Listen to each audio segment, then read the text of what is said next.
flexible ICU visiting hours tied to less delirium and anxiety. When intensive care units (ICUs) have flexible visiting hours that allow families to spend more time at the bedside, patients may be less likely to suffer delirium or severe anxiety, a research review suggests.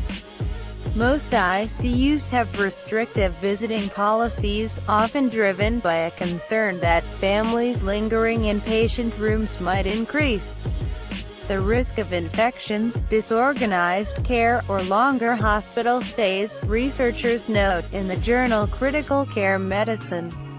But data pooled from 7 previous studies of ICU patients show no connection between flexible visitor policies and patients' risk of death, infections, or longer hospital stays, the researchers found.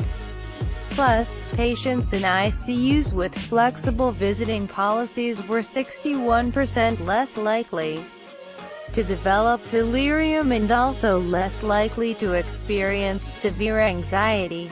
ICU admission is a very stressful event for patients, and it is associated with anxiety symptoms and acute clinical conditions, and the ICU environment predisposes patients to delirium, said study leader Antonio Paulo Nasser Jr.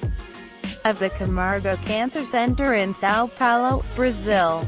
Previous research has found that simple measures to help maintain hospital patients' sense of orientation and make them comfortable in their surroundings, such as the presence of a family member, may reduce the risk of delirium. But it's not clear whether this also holds true in the ICU, where delirium is much more common. Our review suggests these measures are also associated with decreased rates of delirium in ICU, Nasser said by email. In one respect, however, concerns about liberal visitor policies may be justified, the results suggest. One study in the analysis, for example, found that nurse burnout increased after families were permitted to spend more time visiting ICU patients. The presence of a family member for long periods may increase healthcare professionals' workload. Families may bring additional demands and frequent questions, and family members can also be very anxious, which can compromise nurses' and doctors' work in ICU, Nasser said. Healthcare professionals' burnout is associated with lower levels of care for patients. These problems can be even worse in lower staffing units such as those in developing countries. Visitor policies should be implemented to ensure that nursing staff can still provide optimal care even when families have more time at the bedside, said Elizabeth Scruff, a clinical practice consultant at Kaiser Foundation Hospitals in Oakland, California, who wasn't involved in the study. The take-home message here is for patients and families to advocate for liberal visiting hours and to always ask the ICU what types of visiting hours are in place, Scruff said by email. Also, place pictures and other mementos in the room of the patient to make it more home-like.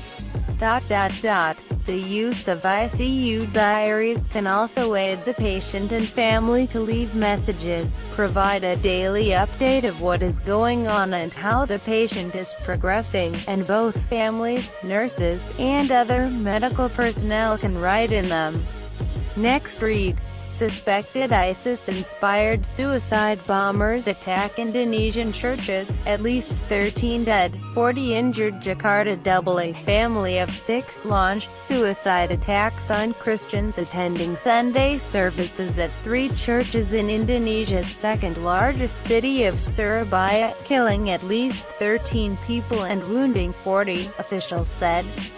Indonesia, the world's Read more. North Korea to dismantle nuclear site ahead of Trump's meeting with Kim, and yet another major concession ahead of the meeting between President Donald Trump and Chairman Kim Jong-un. North Korea announced a ceremony to dismantle its nuclear test site.